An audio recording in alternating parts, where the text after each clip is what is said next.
You know what's up? So we're going to have some further talks, and I'm going to talk with Barbara tomorrow at 10 to make sure. She just wants advance notice, but this is fine. Yeah, of course it is. Yeah, Okay, so you guys... We were straight. Just We're keep straight. it ordered. We gotta go to 12:25 sign in. And I'll hold them up. 25 sign That's on the other side. Yeah. Thank you. Well, keep it secure.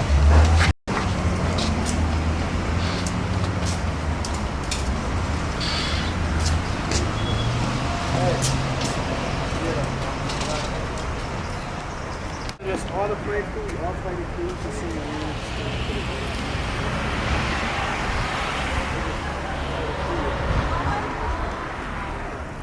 yeah, man, you know, everybody.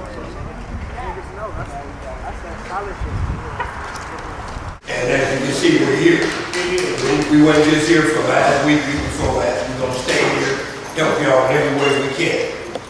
Okay, we're gonna start off with team president. Give up there. Vice President, Here. Secretary, Treasurer, Parliamentarian, that's Parliamentarian. She's the one who's on the set order with the meeting and stuff. Okay, so basically we just have what we have on the agenda, and then also some things came up today when I was talking to some tenants. So before you leave, if you have put in, you have a smaller place, you're supposed to receive a big one, a bigger place, like you got 2 bedrooms, you're supposed to receive a 3 bedroom, or if you had a 1 bedroom, you're supposed to receive a 2 bedroom. I need you to put your name on here and, you know, go like, you know, see if you can give me the closest date that you had requested, or if it was already requested to you when you moved in, to let me know on this paper so I can give a copy to David Morehoff. I'm not going to give it to KD, I'm going to give it to the district manager. Okay, so tell them the concerns about the unfair treatment of people upgrading their places when it's supposed to be aligned. And also, I'm gonna put this out right now. I'm supposed to talk to Valley tomorrow, and she's going to look on the calendar to see when Ross is available. So my thing is whatever Ross is available within the next week or two, because he's out of state, and then she just got to come back to work Thursday. Then we can set our meeting according to supervisor here. Okay, good evening everybody. I'm Kevin Williams from East Father again, and I just want to say this. I'm so proud of the sisters who have been sticking with us, you know. I was out there this week doing little things, you know, trying to get information. And it's hard getting information when you're by yourself. But if I see that when we stick together, we go a lot farther. So this little small family we got here, let's stay together. And as we continue to do the right thing, I do believe some people are going to join on. Because if they see us really doing the right thing, they got to come on board because they don't want to be lost in the shuffle. So let's just stick together and do what we need to do. Thank you. Okay. Oh, we got it. Thank you. Now everybody got an agenda, right? We're going to try to keep to the agenda, okay? Like we had our last meeting, it was cool, we went arguing, yelling, and that. We're going to keep our discussions down to 3 to 4 minutes, okay? Everybody got an agenda? Who don't have one?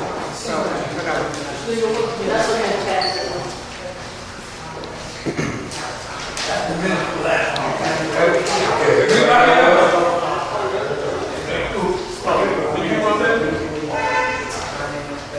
All right, now, we got Nikki Jones, who's going to give us an update for last week.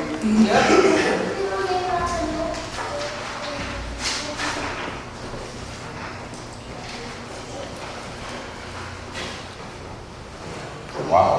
Oh.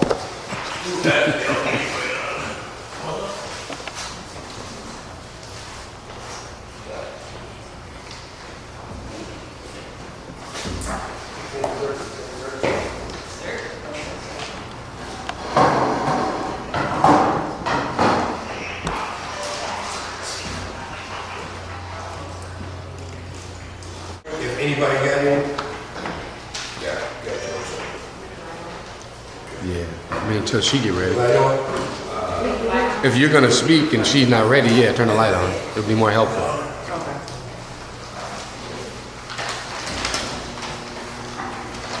Thank you. Let me know when you're ready. All right, here we go. That's all right, she's ready. She's ready. Review of our meeting from last week, so I'll just run through it. And if you have any questions, you can always ask me or anyone else. So we started off with the discussion of a gang injunction. One of the things that Brothers for Change has been doing is to try and increase education around the gang injunction, what it is, who's targeted by the gang injunction. And we said last week that the gang injunction is a civil injunction, similar to a stay-away order. Right, it's a court-ordered restraining order. It's used to restrict the lawful and unlawful actions of people who are named in the injunction. Right. So one of the questions is, well, if I'm not named in the injunction, does it apply to me? No.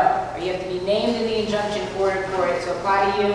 And it applies. It restricts actions, lawful and unlawful actions in the safety zone. And I'll show you again another picture of the safety zone in 1 second. There are over 40 injunctions in California, primarily in Black and brown communities, just like our community right now.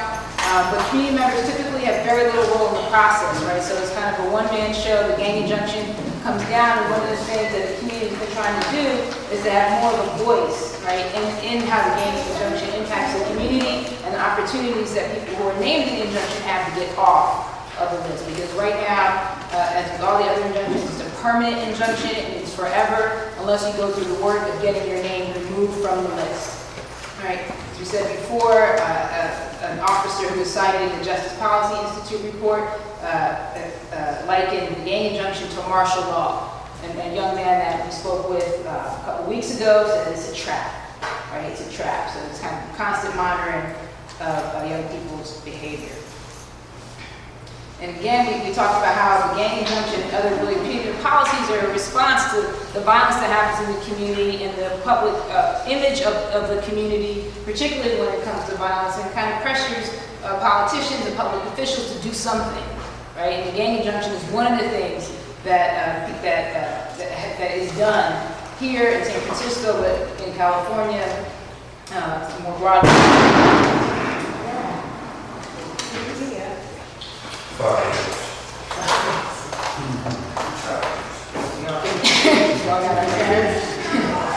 Alright, so this is the safety zone right here where we are. Alright, so it's between Webster and Turk and Ellis. Alright, this is the safety zone. So those actions and activities are restricted within that area. What's the penalty? Right, if you violate the injunction, it can be a civil penalty, for you can be fined or serve up to 5 days in jail, or a criminal penalty. Right, you can be charged with a misdemeanor and serve up to 6 months in county jail. Again, there's no right to counsel if it's a civil citation, and so these are the folks that you can be in touch with if you receive a civil citation. Kendra Fox Davis is here tonight, so you can talk to her as well if you have questions about people you know in the gang injunction, who may be in the gang injunction.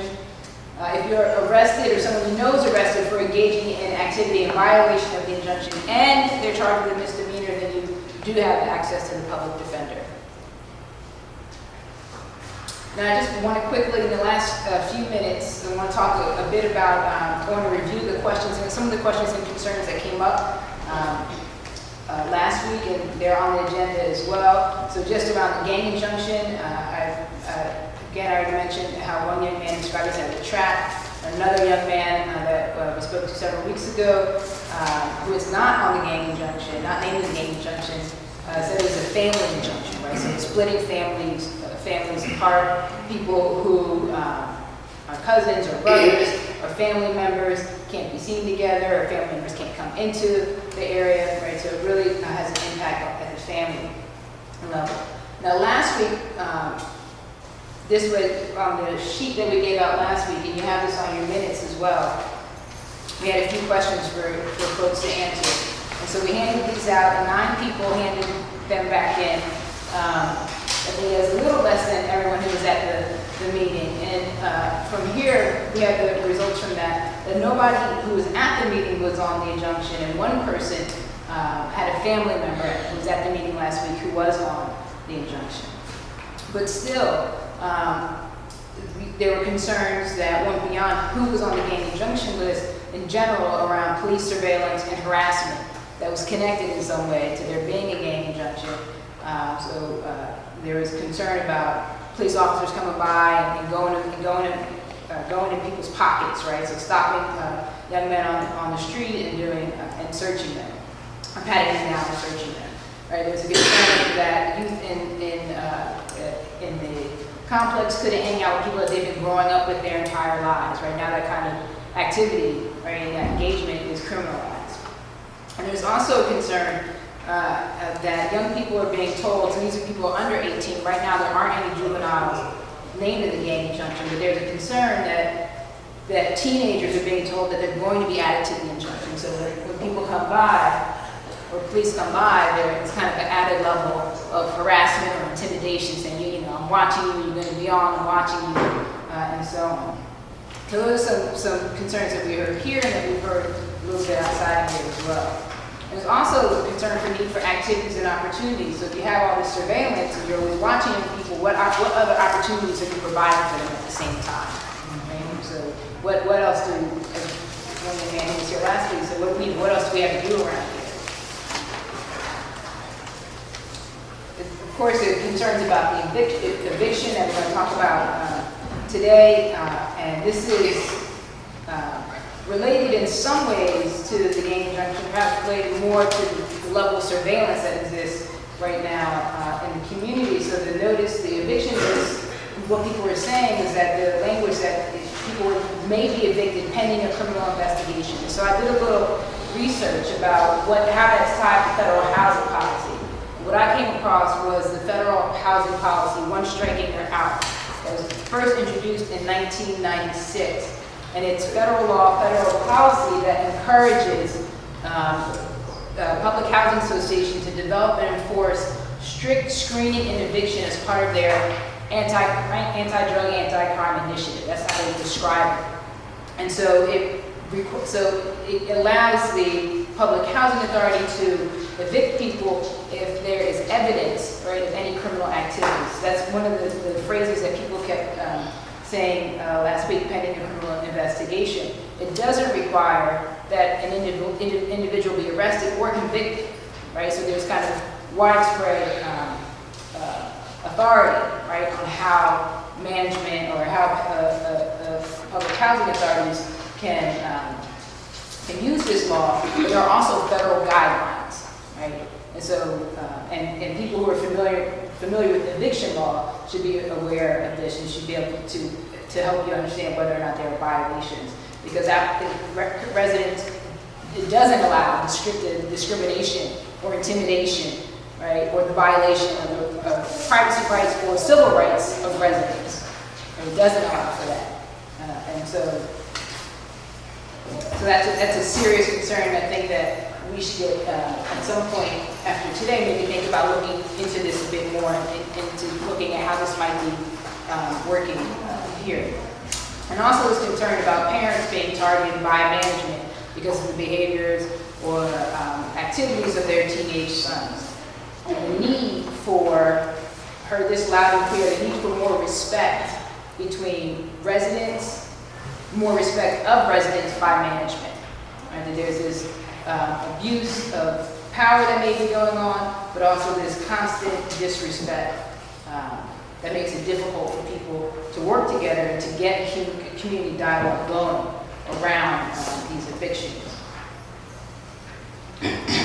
So when we asked in the survey whether or not people felt targeted for eviction, almost half, and the total of 9 people felt they were being targeted, and I think it was 2 people had actually received notices, right? So even though people aren't receiving notices, they're still feeling like they may be being targeted for eviction. I also wanted to bring back an answer to the question that we had last week about juvenile records, and I forget who was sitting behind me this way, but whoever was behind me this way was right. Okay, so you don't have to, juvenile records aren't sealed automatically, right? Was it, you were sitting this way, right? Yeah, juvenile records aren't sealed automatically. information on the website. This is where I got this from, and it will tell you how to seal your records. I also have some information from the Superior Court about how that process unfolds. So I just want to make sure that I brought that back, and there were some questions about this. So we ended the meeting with discussion of next steps. Right, we've developed an action group for people to get working on the evictions. We also talked about bringing back some more education information on the opt-out process, and we assigned our next meeting, and here we are. So next time. Okay, so next we have Reverend Jones with an update. How y'all doing? Okay.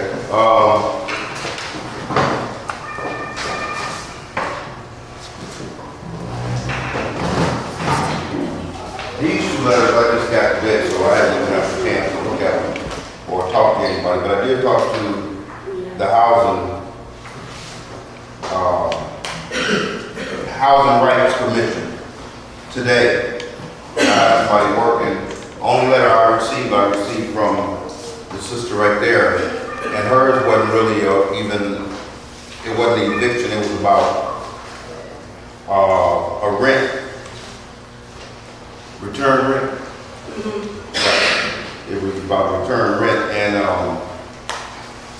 so I have that letter, but now I have these two letters, which I haven't seen until today, and I need to get copies of these so I can get them to the HRC. And once they have the copies and they can look at them, we'll move forward. And also, but like the sister was just saying, Sister Jones, the federal government, they got some bougie, real bougie laws. They call them FRC, Federal Requirement Codes. And some of them is just, but that don't mean you can't fight. But we have to stay together as a group. You know, if you're concerned about your neighbor, then you got to be concerned about yourself too, because it's them today, but it could be you tomorrow. And they can find something that ain't even significant, and they can press a period and really squeeze the law. But if you stand together as a group and as a community, that's how you gonna be. Because see, just like I was telling my brother Majid today, I don't know how many people live in this complex, but if everybody 18 and over registered to vote, that's power. You said we got 2,500 people at Plaza East that's voting for you, Ross. Or if you don't do what's right, we ain't voting for you. That's how they play the game. Votes is the power, not the money, but the votes. So if we get everybody on the same page to cooperate and work together, we can agree to disagree for the good of the community. And that's where we got to start thinking about. Forget about $500 here or $1,000 here. Start using your political power. That's the vote. And you tell them, look, Ross, okay, you coming up for re-election. You need to do something. And this is what you need to do. Somebody said last week, make him sign a paper saying, okay, this is the changes we want to Plaza East. If not, we vote your butt out of here. Okay, so we got to do some kind of put on paper something that. Right, that we won't. But we won't. But what we want to do is make sure that everybody that's eligible to vote in Plaza East, 18 years and older, have their own voter registration drive. Everybody. And then on the where y'all voted, around the corner up the street, right here. And if you have to go from door to door on election day, make them vote. That's the most power in the world, right there, a vote. Politicians listen to that and say, okay, we get Plaza East, we get Pitts, we get West Side, all the same district. And you all want the same thing. Equality in housing and to be treated as human beings. So, when it comes time to vote, y'all agree on that. No matter where you live, what set, what turf, forget all that. First of all, we all black. And we all been abused and misused. So ultimately, we all fight the same fight. Black, brown, yellow, it don't matter. We've been oppressed and depressed. But we gotta use the only power we got is coming November and June when the election time comes. That's the power. Slap them where it hurt. No, you ain't just cause, so what? You gave us $5,000. Don't mean nothing. But and you ain't saved my life. My youngsters are still out here getting shot down on the street, day after day, being found in a car, execution style. I'm scared to go out of my house because somebody might come in my house while I'm gone. I can't park my car in front of my house and still get broke in. But you got cameras up, what purpose are they serving? You got policemen a block away from here, and what the hell are they doing? Excuse my language. Okay. But that's where we gotta go. And with the eviction notice, it starts with that. But we gotta work together for everybody. Yes, sir. You ain't gotta like me, but you gotta love me. Okay, y'all. Now we're gonna get on the page of the eviction. And we just got it right here. We're gonna hear from this brother right here. He just got it. I got the eviction right here. 30 days. 30 days. But we all know what this is for. Because I'm helping you guys. One of the reasons. But as long as we stick together, I ain't going no place. What's the reason on there? The reason I'm taking care of my sister with cancer. So you got somebody staying in your house and that's what? My sister, excuse me. I can't talk to you right now. My sister has cancer, but she got it cut out. But she's fitting to go another time for her hip, right? And she's got a lot of things bothering her. So I ain't even worried about paying rent because I do pay rent, right? But you see what I'm saying? He wants to get me out of here, but I ain't going to goddamn place. I ain't going until I get ready. Right now, I got all the paperwork according to what he said. I even got a letter from Golden Gate Regional, right here, saying why she's on Social Security. She had cancer the year before. And then all I did was when I went in there this morning, I just said, give me copies, put my sister on my lease, right? But that's not only for my sister Laura, but it's for my other sister. She takes care of Laura while I was looking for jobs, right? See, you can't have two wrongs and a right, but he's wrong, and I'll tell him that tomorrow. What is your 30 days? 30-day notice is for either putting Kathy, my older sister, out, but she's already got a place to They stay. saying that you got. Yeah, and then Laura, that's my sixth sister. I ain't gonna put her out. That's right. Okay, how you gotta deal with that? Like we've been trying to say. Yeah, You gotta go to the regional check. no.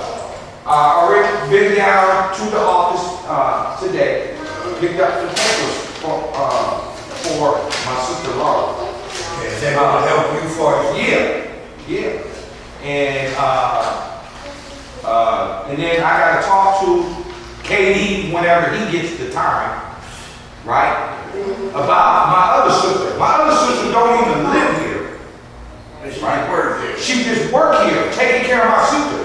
He knows that I've been unemployed for over a year. So, and I've been in the job club for over three months, right? And something's gotta give, right? But right now I'm working for California, so everything's gonna be cool on my end. This for you. If your sister lives with you and she's not on your lease, you can add her to your lease. Only if, this is what he told me. He told me that you can add somebody to your lease only if they don't have no money coming in their name. No. Like, No. that's what he told me. That's what he told you. This is what he told me. Like, cause my nana stayed with me, and he told me to add my nana to my lease only if she ain't got no money coming in her name. He told on everything. He told me. You don't know what you're talking about because the Can I guy say something about that? I worked for TNBC Management for 4 years. That's not true. Everybody living in your household, they over 18 years of age, they have to be on your lease because he can sooner or later down the line serve you with eviction because you have her there and she's getting an income. Everybody has to have an income. I did that for 4 years. Management don't believe that. TNBC don't believe that. I just said, basically, she doesn't live with me, but she come every day. Like, she ain't sleeping there. They don't sleep there, but they there every day. And for San Francisco Housing Authority, being added home as me, to someone's lease, what they want, what she told me today is that she needs my kids' social security card, the birth certificate, verification of income, and a criminal background check. And I can be added on. That's it. So what he told you is not true. And he's gonna tell y'all anything, so y'all can move on out of this place. So he can clean this, at least he think he's gonna clean this place up, but he don't know who he's gonna put in here. He get y'all out. Who's he's gonna put in here? Yeah, that's what I'm saying. You do all that. You don't know the cousins and everybody else, the new people that he put in here, it's gonna be better than who we are. All right, did anybody bring a copy of the lease? Okay. Are you familiar with the lease that you got? Is anywhere on that lease, do it say anything concerning what they're saying now? That you can't put anybody on your lease or something like that? Is there anywhere in your lease? 22 pages. Okay, everybody in here still didn't get a copy of the new lease yet? This Did y'all ask for a copy? is our old lease. This was the old one. Last year. So, did they have everybody in the projects sign new Well, leases I signed recently? my lease in February. In February, the new lease wasn't out. So I signed my lease in February. So I still yet to this day got a new lease. Yeah. I signed mine in March. So like she said last week, I seen the front page with me and my 3 kids' name on it, and I signed the back page. And that's true. So the in between the pages that she said needs to be initial or not initial. All right, so what we're saying now, that's one of the main issues that we got in here, is they're trying to use that you got other people staying in your houses to evict you. That's one of the reasons. Well, they say people can visit up to 14 days. But how can they After 14 determine days, how long a human being is in that house? well, that's how it goes, 14 days. Yeah, I spy. And see, after the 14th day, they could cross the street and come right back, and in 14 days, it's start all over again. That's right. Sure, that's what I'm saying. What Sonia was saying, when I signed my lease, I did the same thing. I still don't have a new lease. That's all I did was the same thing she did. That was it. Okay, so, all right, basically what we need to do, I need everybody right now to throw out some of the reasons that we think that this manager is trying to evict us. Well, I know all of us on every street that got started, because we stick together, we one whole family out there. He don't like that. He thought I was gonna be his informant at one time, until he asked me about a young man on the streets. Who is that right there? I said, oh, I don't know. Then he asked me about another one. I said, well, I don't know either. He said, but I see you talking to them. I say, yeah, I say hi to everybody. I say hi to you too. People ask me who you are, I'm gonna say, I don't know. So until after that, that's when all the communication between me and him went bad. Then it was another incident on the block where his family came and stirred up some mess with another family, and he got mad because I spoke upon what happened to the police. Because he told the police, I got this one. Let this one go, I got this one. I have information for you in the morning. But let that been me out there with another family, he wouldn't tell the police that. He didn't wait on that police report to put me out like he's trying to do now. Okay, so, as y'all can see on the back pages, we got all the information for everybody that got lists, got letters or whatever. We need to figure out some kind of way how we're gonna do this. Is everybody gonna go contact these places individual, or we're gonna do it all together? How are we gonna do this? Because I'm pretty sure y'all will be here if y'all not concerned, if y'all don't have problems. Well, it depends on what kind of notice everybody gets. Because if you get a 10-day notice, you got, 5 days, you got 5 days to respond, 30-day notice. So if we don't know they're going to change at that time. Rev, I got one question. When you call the place, is there any way we can get somebody out here? Okay. There's a lawyer here, but what I also need to do, everybody that got a letter, I need your copy. Yeah. Because your copy is different than his copy. What's on her letter, don't say what's on his letter. And we need to see all the different letters, and I take them to the people and say, okay, look at each letter and tell me legally, are they correct? Okay, so what we gotta do, y'all gotta give it. And the lease, I need a copy of the lease. All in them. He's gonna give you his number. How do we get in contact with you? He's gonna give you his number. 415. Contact him tomorrow. 713. 7464, that's my cell phone. I don't have the card, I don't think I have the card. 415 713 7464. And that's my cell phone, and it's on 24 hours a day, 7 days a week.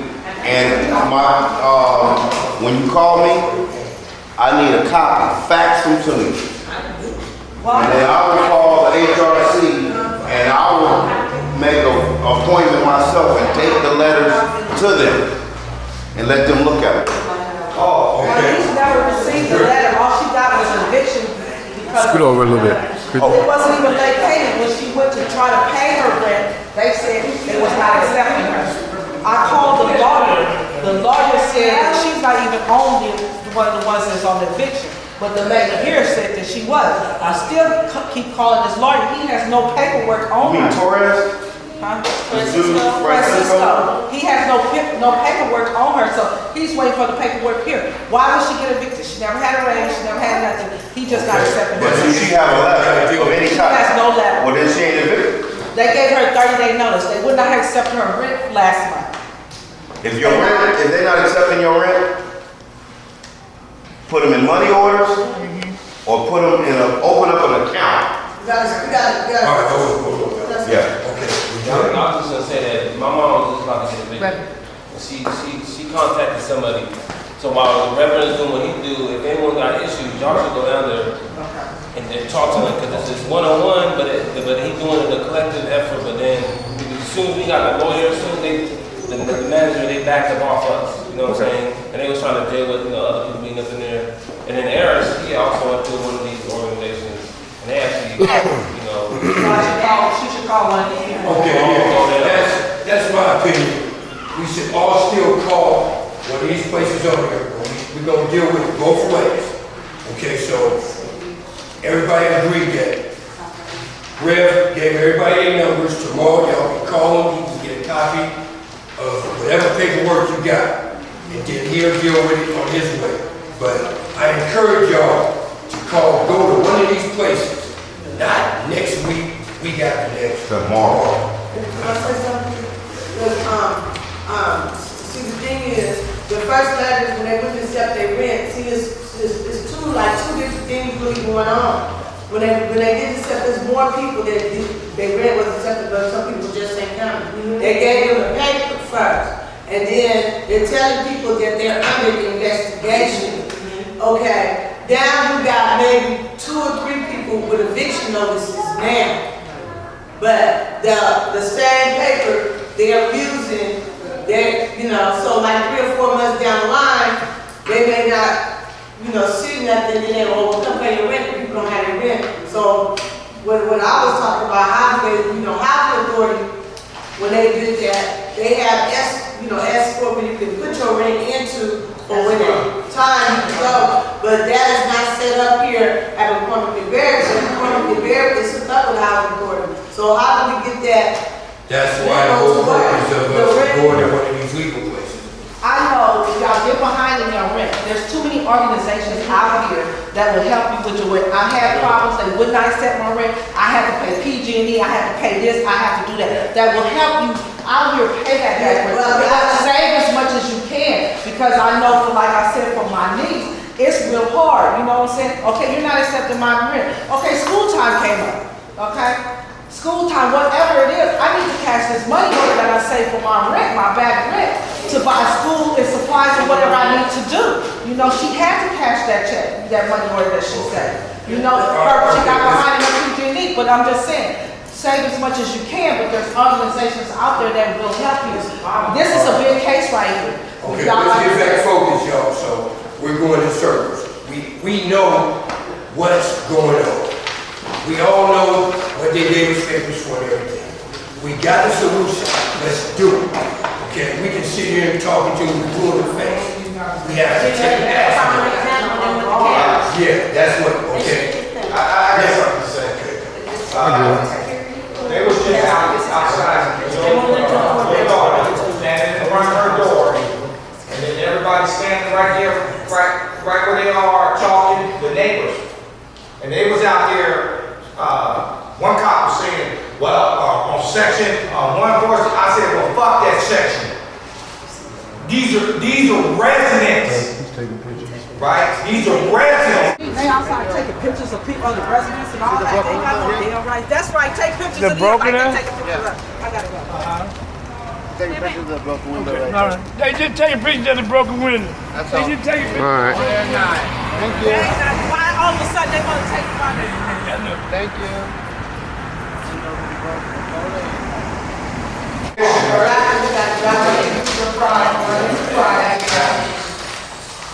Tomorrow's Thursday.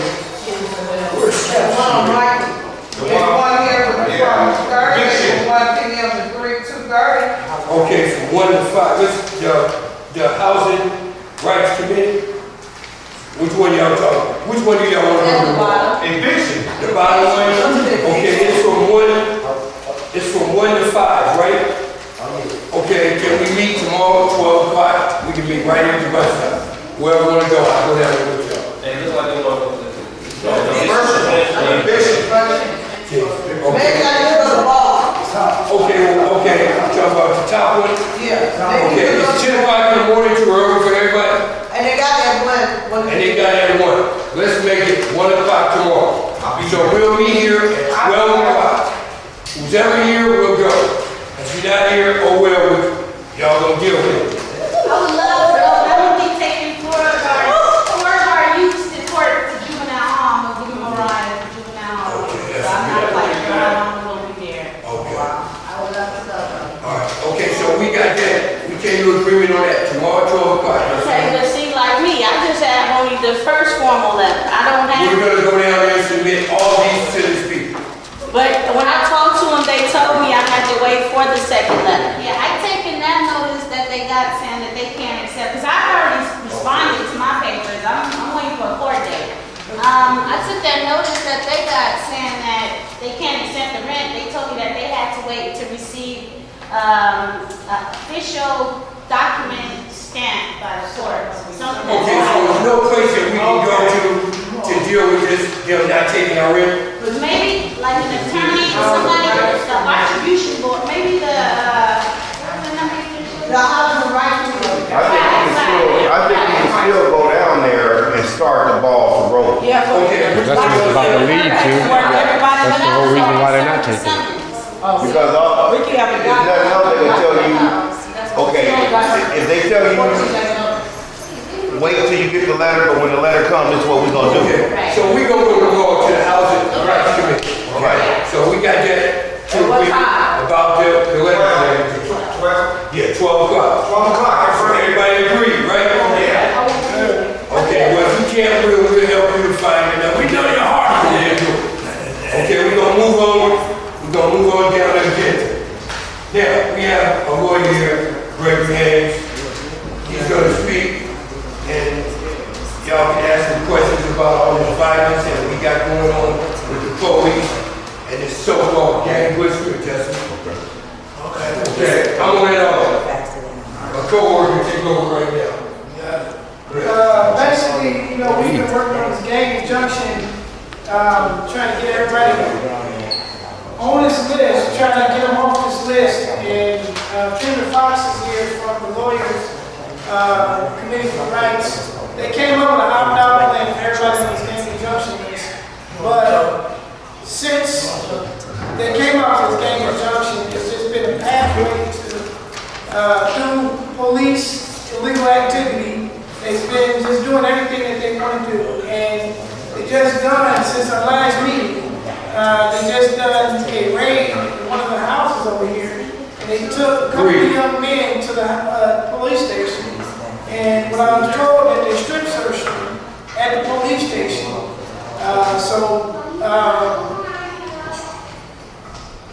Kendrick talked a little bit about the opt-out plan, and then we have another attorney here, Greg Haynes, that's been working kind of around police issues and things like that.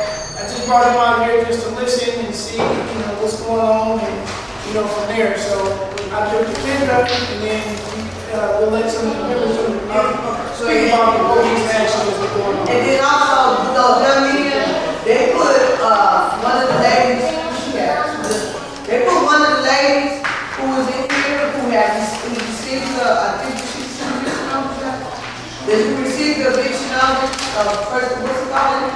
They put the boys came out of her house. They did not get those boys out of her house. They got one boy way down here, and they grabbed the boy off the bike right here.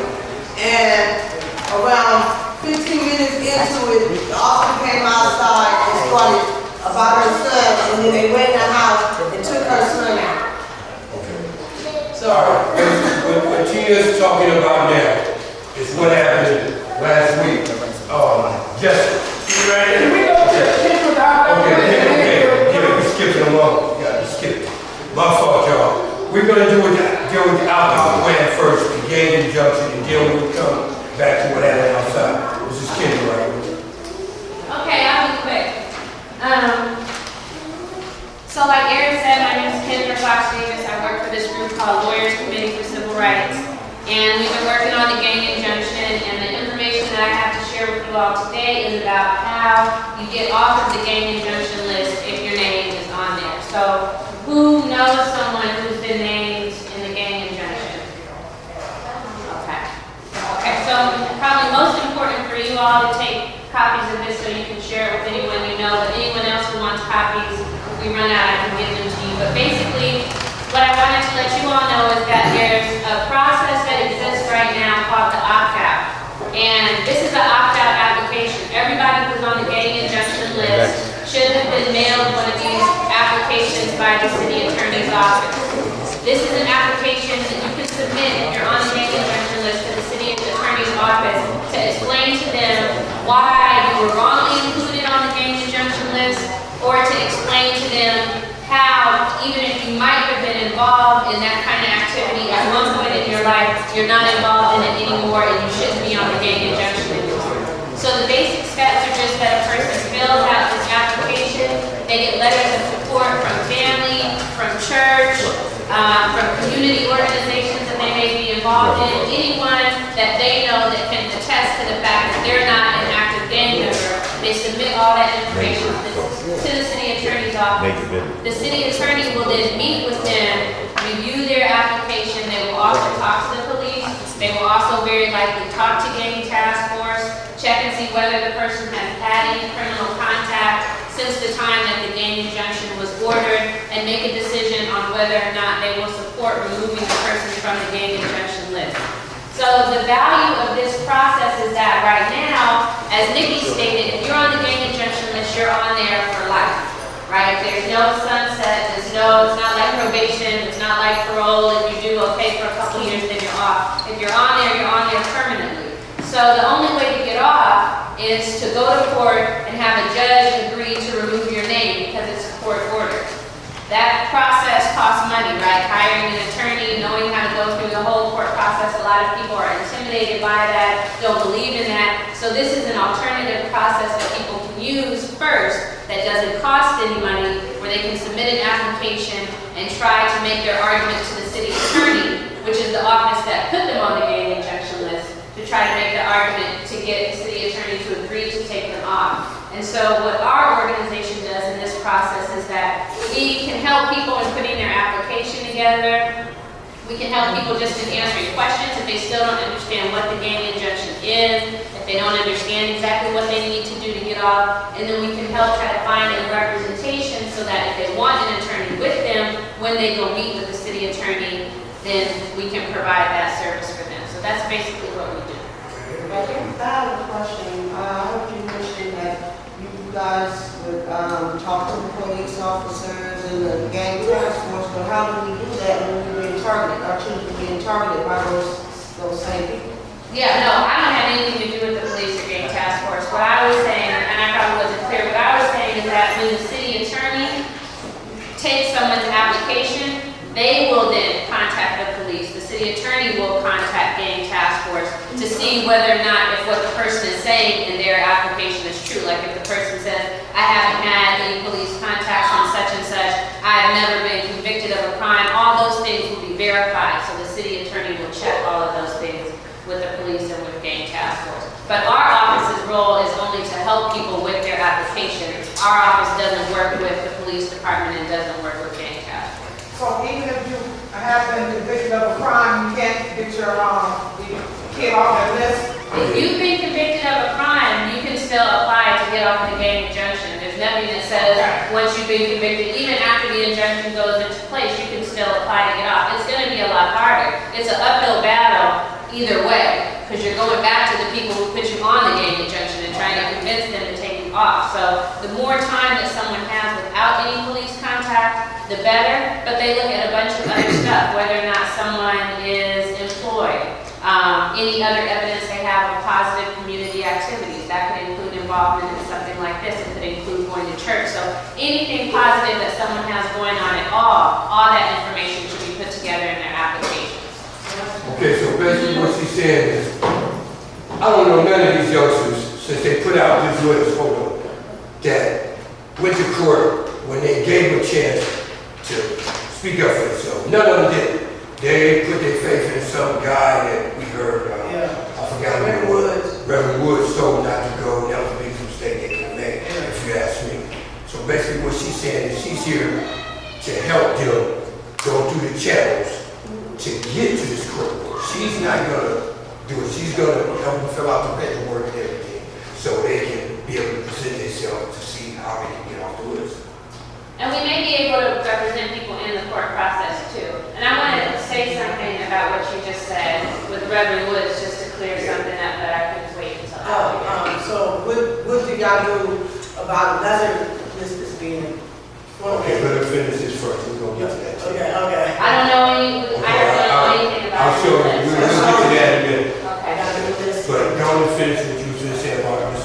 Yeah, so you made a point about people being told not to show up at the hearing, and I've heard that a couple of different times, so I just want to say to people so that everybody is out in the open, at the point where there were several different stages during the gang injunction process where people could have gotten an attorney and filed papers to oppose the gang injunction. By the time a lot of people got information about the gang injunction and what was happening, that process had already passed. It was already too late. All of those deadlines had been missed. Many of those people, though, hadn't been served with the gang injunction, so the police hadn't come and given them the paper saying, we're seeking this gang injunction against you. And because they hadn't gotten the papers, it couldn't be enforced against them. So even though their names were on the list, if you hadn't gotten the papers yet, the police couldn't come and arrest you for violating it, right? Because they hadn't served you with the papers yet. So there was a court hearing where the court was deciding whether or not it was going to grant the injunction temporarily. And the question was put to us as a team of attorneys, should people come to this hearing? If people came to that hearing, there was absolutely nothing they could do. There was nothing that could have been done at that point because all the deadlines for filing papers were passed. The only thing that could have happened is that people could have come and sat in the courtroom and listened to the people who had attorneys make their arguments about why they should be included on the list. So I got a call from Reverend Woods asking, should people come to this court proceeding? And what I told him was, if people come to the proceeding, there is a risk that they will get served with the gang injunction papers.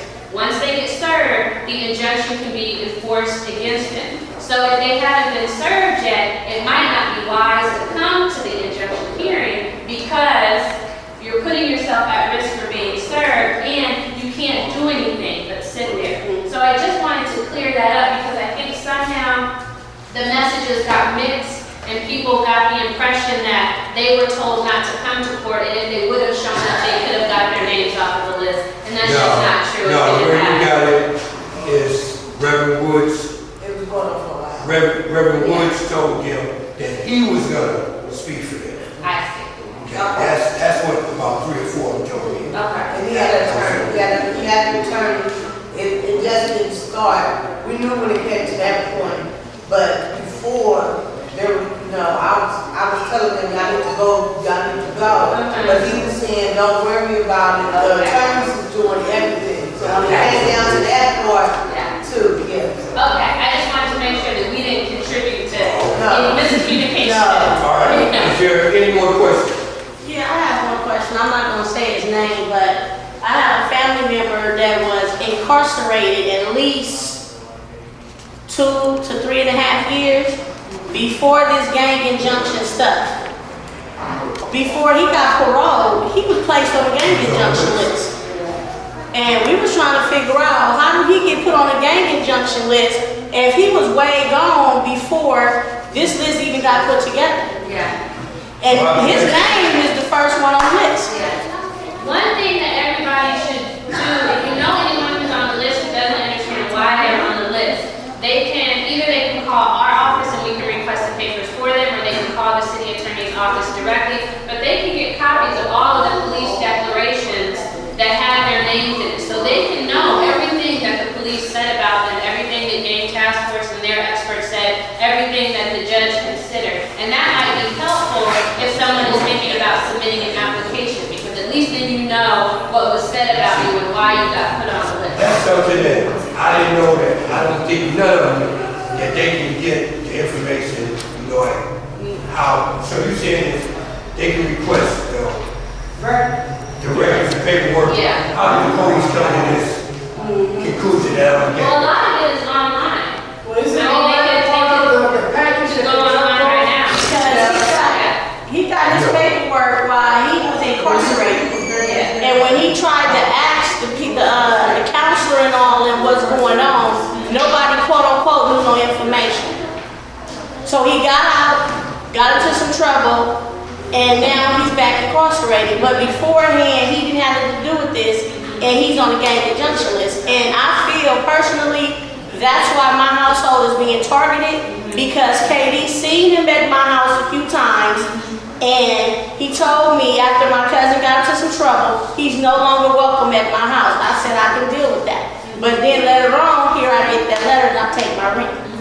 The other thing I just wanted to add was that if people do, because we've had to make these calls a couple of times too, if people have police who are harassing you because someone on your family is on the injunction list, or they're treating you like they're on the injunction list and you're not on it, or they're telling you things that they shouldn't have, please call us, because that's a situation where we can just intervene directly. And we can call the police captains, or we can call the station and we can say, officer, we don't have to reveal who you are if you're not comfortable with that, but we can say, we got a report that officer such and such is over enforcing the injunction, he's only supposed to be doing A, B, and C, and he's taking it too far, and we can at least try to help, curb some of that. Okay, to be realistic, do you really think by people calling you saying that something's gonna happen, the police gonna stop messing with you? I don't think that the police are gonna stop harassing people, ever, probably. I'm talking about like you said,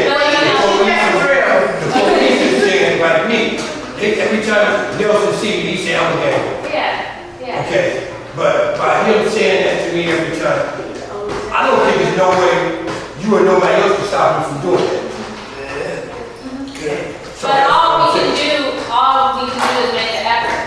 So if you have the police captain saying, the police officers at my station understand what the gang injunction is, and they're not gonna over-enforce it, they're not gonna racially profile people, et cetera, et cetera. If you have the police commission saying, we wanna know if people are being harassed and aren't on the gang injunction list, then it's up to us to create a record when that happens. Okay, now, this is what I want to ask. Now, when you were saying, about this lady right here, she said somebody in her family was incarcerated. Now, when the injunction first came about, to get that list, they had to go by hearsay. Okay, so what I'm saying to you is that by his affiliation in the jail, the gang affiliations in the jail, people running their mouth, people seeing you with other individuals. That's how the list gets made up. And by this association, it's easy to say, Kevin and Les is a gang because they see us together, they seen us at Booker T together years ago, and all that, see what I'm saying? So they just mention your name, and they automatically just put the name on the list along with us. And that's pretty much how that gang injustice came about, correct? They used a lot of other stuff. Everything from MySpace pages to arrest records. Okay. Okay, we don't have too much more time. Okay, I understand what you're saying. So what if like the officers were somewhere and you just happen to have a tape and you catch them disrespecting people? Because I heard them, they're abusing children, 14-year-old fat boy. That's child abuse.